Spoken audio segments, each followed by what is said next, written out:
All right, see. Hey everybody, it's Sean Delaney at Delaney and Sons. Hope everyone's doing well. We're joined today, obviously, by JP Daeschler, the Managing Director of Dickson and Son. Hey JP, how's it going? Hey Sean, yeah, very well. Well, I think it's good. Well, it's lunchtime for you, but it's a good evening from me. Well, thanks for taking the time. Everyone who's watching, I met JP and his wife Zoe at Southern last year. So just over a year ago, and he was very helpful, very informative. I've been a fan of Dickson guns for ages, and he helped me pick out a vintage gun. So I now am the custodian of a round action. Let's see, what's the number? Number 4658. It was made in 1894, and JP was really helpful in helping me make that decision. And there were a couple different guns that we were looking at. And since then, we've really become fast friends. We run shoots in the UK, and we've met with JP and Zoe at the Dickson factory. I had a tour of the workshop with our guests. Went shooting right next door for Clay's. He's come and met with the people and put on presentations at our hotel.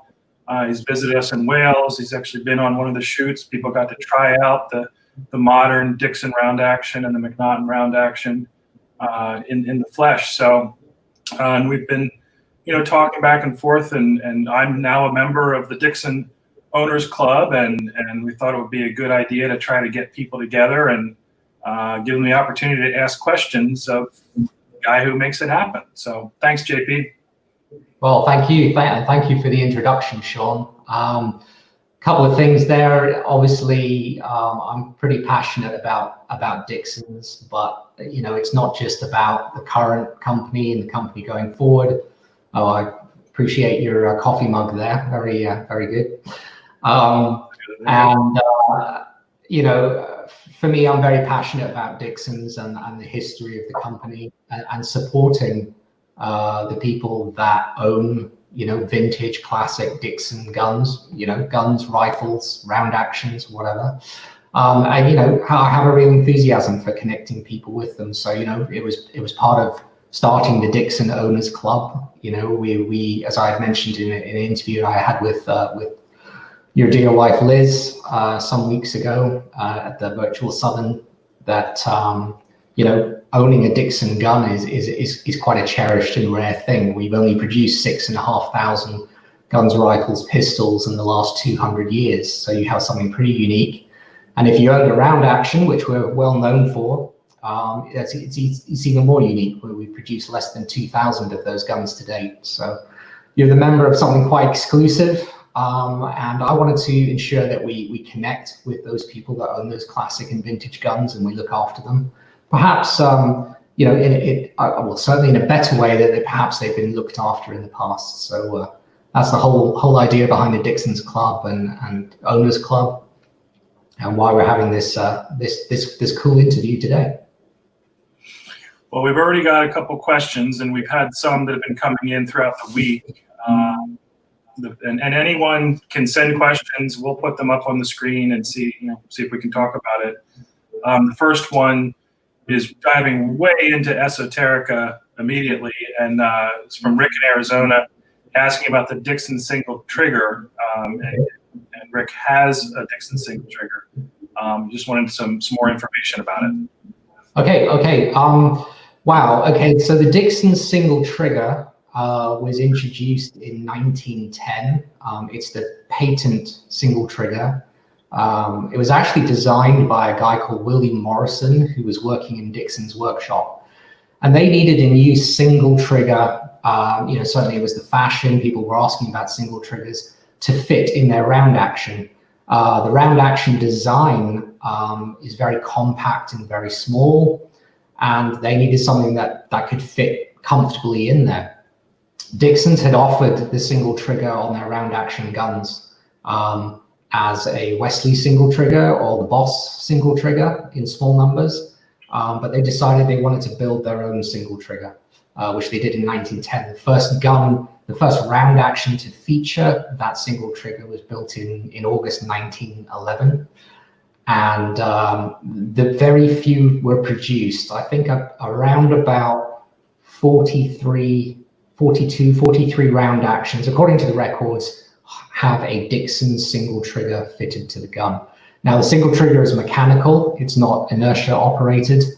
So there's a few moving parts and springs, but it has an intercepting sear in it as well, so to avoid a double discharge. So when the right barrel is fired, the left barrel can't be operated.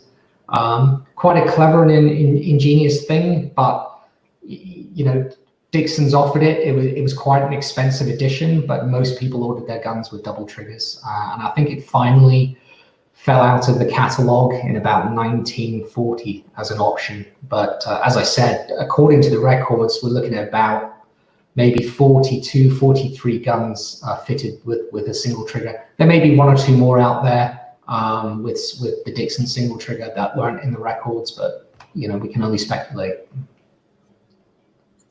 I've actually got a picture there, Sean, if you want to see it. Yeah. I'm just going to share my screen. If you could click on that and see if we can get that up. Yeah, let me know if you can see it. Got it. Yeah, so there's a lot going on in there.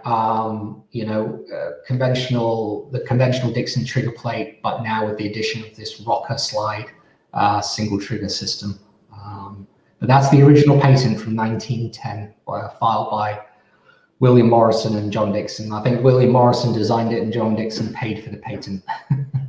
Yeah. He gets all the credit. Yeah. All right, let's see. Next question. This is from a gentleman named John in Illinois. He is Dickson number 2824. His question is, can you say anything about the guns made by Dickson before the round action came out, and speaks highly of the quality of his gun. Okay. Okay, Dickson has always been a first-class gun maker, only a best gun and rifle maker since 1820. I know we talk a lot about the round action, and it's easy to forget about all the other stuff that was built before the round action arrived in 1880. Time of breech loading firearms. You know, Dickson followed the trend in the 1860s to move to breech loading pin fire, then center fire hammer guns. And of course, as Dickson only offered best guns in those configurations, they were absolutely superb, beautiful pieces of kit. John's gun 2824, I know I had a quick look at the records, and I've actually got, I think I can find something here. Again, Sean, if you don't mind sharing a screen, let me just see what I can do here.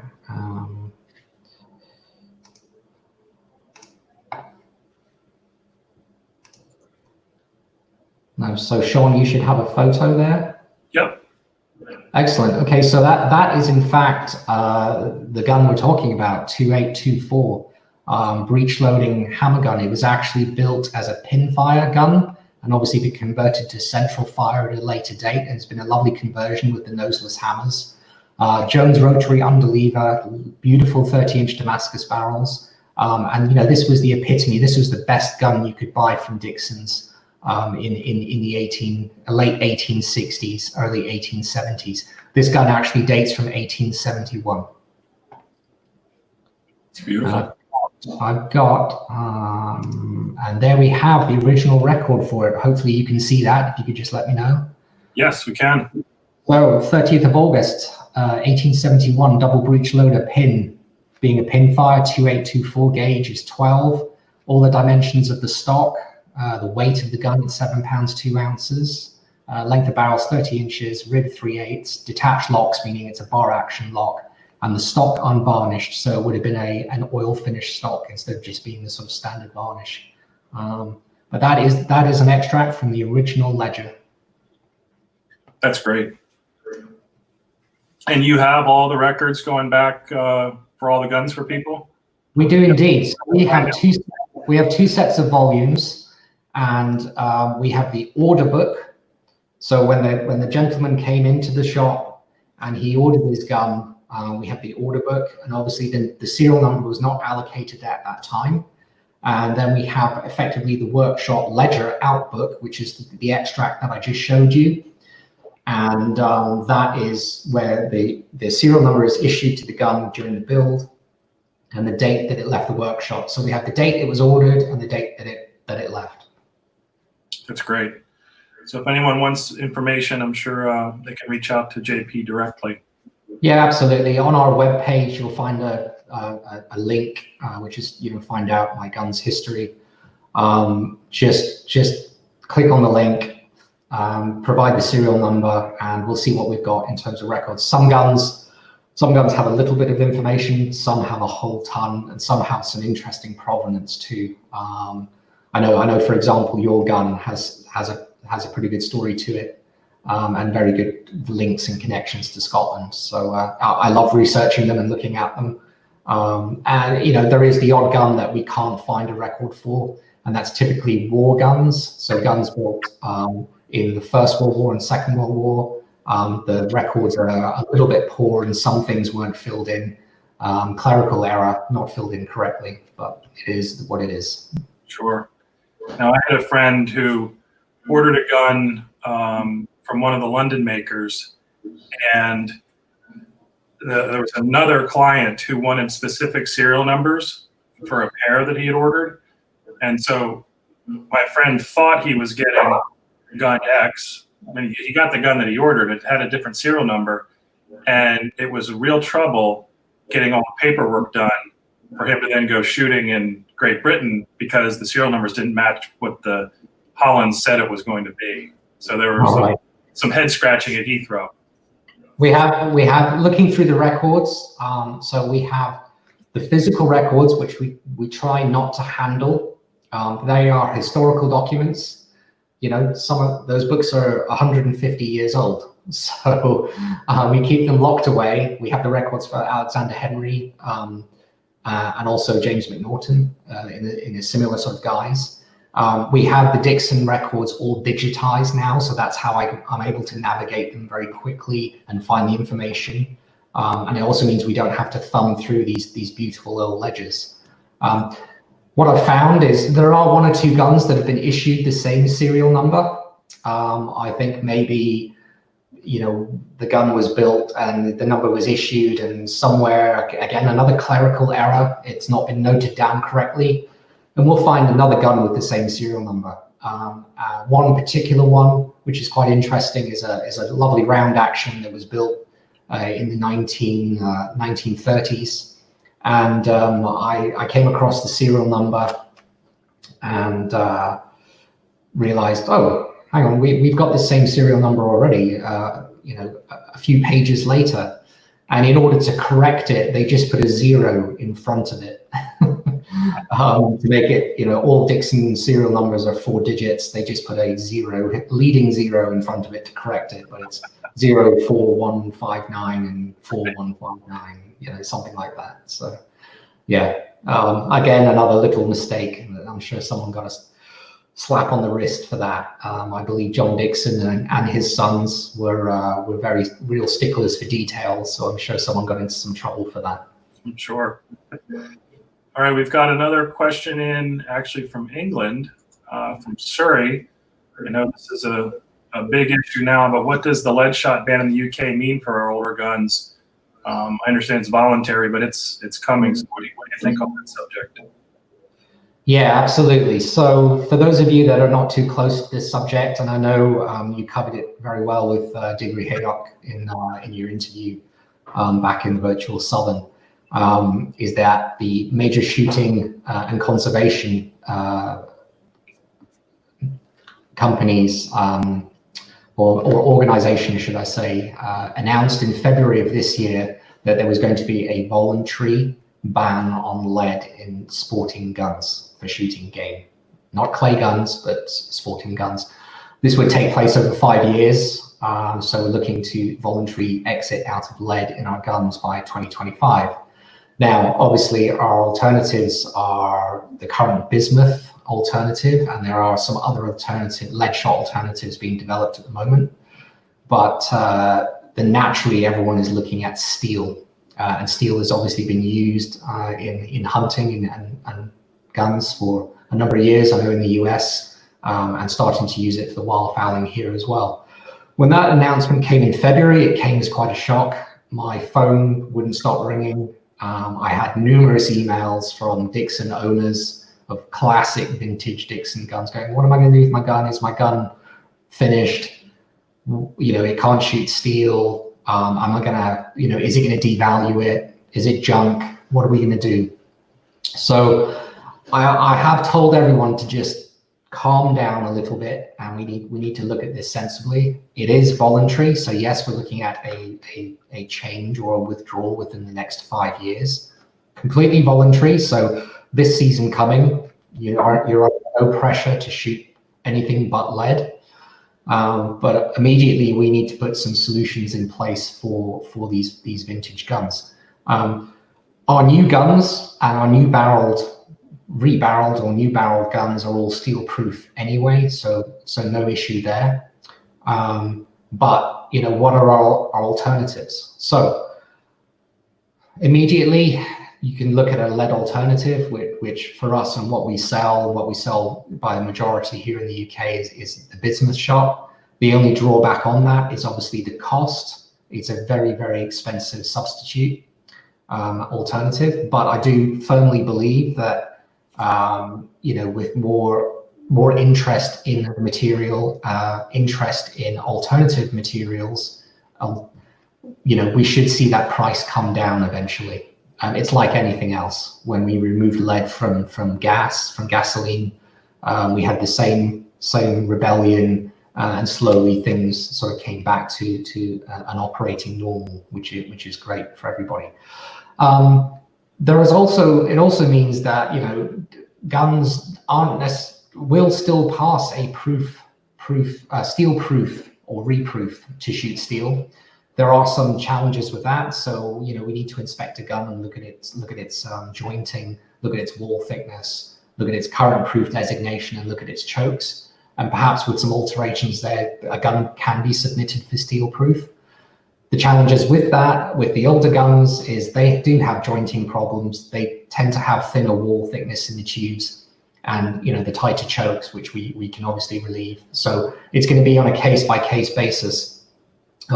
To prove the point, I have 2 vintage Dickson guns going through steel proof now. I've submitted them knowing that they will more than likely pass. I've got a Dickson box lock, I've got a Dickson round action going through, and you know, we should have some positive results with those. Like I said, it's going to be a case-by-case basis on the vintage guns if that's what you want to do.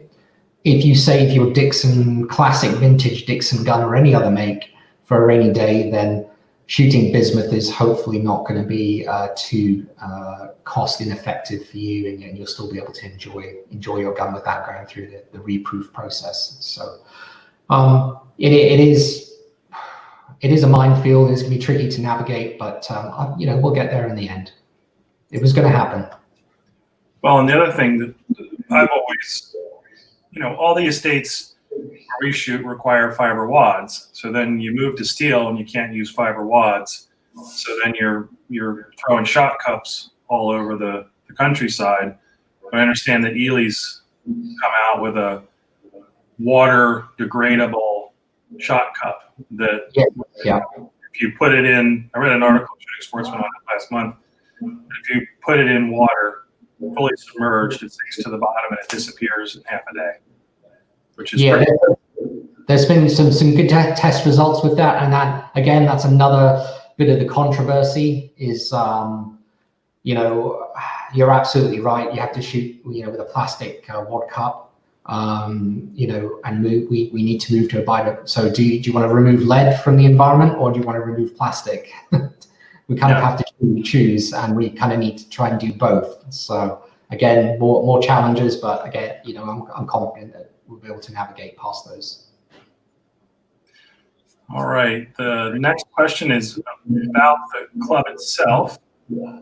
It's from Ken in Colorado. There's still an effort to continue providing Dickson Owners Club members discounts on Dickson products. Yeah, absolutely. Okay, so I started the Dickson Owners Club at the tail end of last year. We had a kind of like launch at the beginning of this year, and the membership has been absolutely fantastic. It's been great to see all these people registering, showing me their Dickson guns from all over the world. However, I would have loved to have a real good get together this year with all the Dickson owners. We've obviously had some severe delays in obviously getting out membership cards and information for people due to the COVID-19 pandemic. To answer this question specifically, we absolutely, as part of that membership letter, you will be getting a list of the discounts you can have against our products and services at Dickson's, covering everything from merchandise to servicing your gun and buying a new one, indeed. So, or one of our vintage ones. So yes, we will absolutely be doing that. As part of that owners club, we wanted to get owners together as well. And I know, I'm working with you, Sean, on trying to do something in the US, as my plans were completely destroyed for this year. So there are absolutely plans for Dickson Owners Club members to get together in the US and in the UK. I had provisionally put something together for the Southern side-by-side event at the beginning in April of this year. As we know, that was cancelled and postponed, or cancelled, sorry. So for all our events that we're looking to have Dickson Owners Club members come to, we're just looking, unfortunately, now to postpone all of those into 2021. We had, I was trying to line up some here in the UK to coincide with game fairs and shows. But again, we're looking at postponing all of those into next year. So I'd absolutely love, to get back to the US and get Dickson Owners Club members together. But as soon as they lift the travel restriction, we will look at getting that up and running. Yeah, and we're planning on sending an email out to everyone in the club, especially the people here in the United States, and just take a poll and see what they might be interested in doing, trying to get together. But when we have a related question, which is whether there's any place on your website to buy merchandise.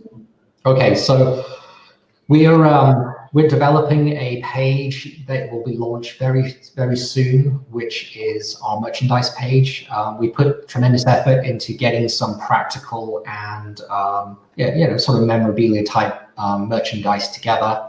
I noticed you're drinking out of one of our coffee mugs, which we'll have on the site.